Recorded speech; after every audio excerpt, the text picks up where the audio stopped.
3 nights ago, I started hearing something moving inside the air vent above my bed. At first I thought it was a rat. Old buildings always have them. But last night, it whispered my name. And that's when I realized something terrifying. Whatever is inside that vent is not an animal.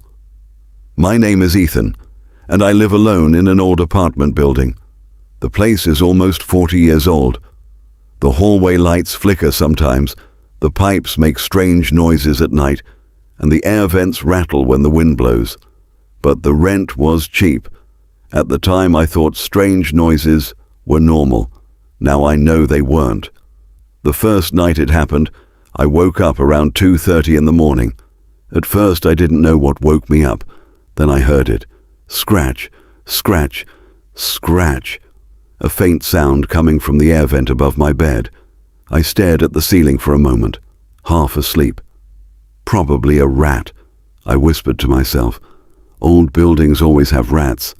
So I turned on the light, and the scratching stopped instantly. Complete silence. I laughed quietly, turned off the light, and went back to sleep. But the next night the sound came back. This time it was louder. Scratch, scratch, scratch, like something heavy was crawling through the metal vents. And suddenly I realized something strange. Rats don't usually sound that heavy. I grabbed a broom from the corner of my room and tapped the vent.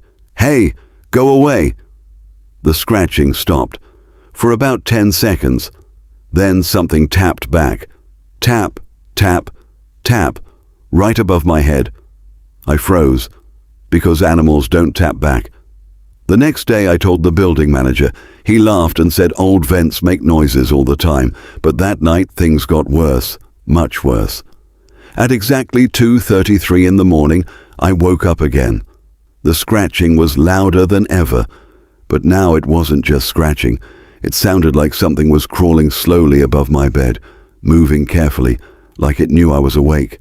And then I heard breathing. Slow, heavy breathing, coming from the vent. I slowly sat up in bed. The room was completely dark. My heart was pounding so loudly I could hear it. And then I heard something that made my blood run cold. A whisper, very faint, very quiet, but clear enough to understand. It said, "Ethan." I stopped breathing. I live alone. There was no one in my apartment who could have whispered my name. I grabbed a chair and stood on it. My hands were shaking. Every instinct told me not to do this, but I had to know what was inside that vent. I unscrewed the metal cover slowly. When the vent finally came loose, I aimed my phone flashlight inside. At first there was nothing, just a dusty metal tunnel stretching into darkness. Then something moved. 2 eyes, reflecting the light, deep inside the vent. They blinked slowly, and then they started moving closer. Whatever was inside the vent was crawling toward me, fast. I dropped the vent cover and jumped off the chair. Inside the walls, something started moving quickly through the vents. I could hear it racing through the building, from my bedroom, to the hallway, to the living room. The vents rattled violently, like something large was crawling inside them.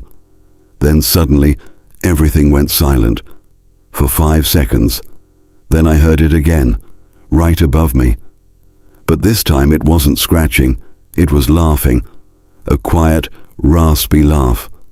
The next morning I talked to my neighbor, an old man who had lived in the building for years. When I told him about the vent, his face turned pale. He asked me one question. "What apartment are you in?" I told him. "Apartment 307. He stared at me for a long moment. Then he said something that made my stomach drop. The vents in that apartment connect to the whole building. Then he told me a story. Years ago, a maintenance worker disappeared in this building. No one ever found him. But after that, people started hearing things in the vents. Scratching, crawling, whispering, and sometimes someone calling their name. That night I packed my bags. I was leaving. But around 2:33 in the morning, I heard the vent again. Tap, tap, tap. Then the whisper returned, right above my bed. Don't leave. And then the vent cover slowly started to move, like something inside was pushing it open. I grabbed my keys and ran. I didn't even look back. I moved into a new apartment the next day. Everything was normal again, until last night, when I woke up at 2:33 in the morning and heard something inside my wall. Scratch, scratch, scratch. Then a whisper, right, "Ethan, you forgot me."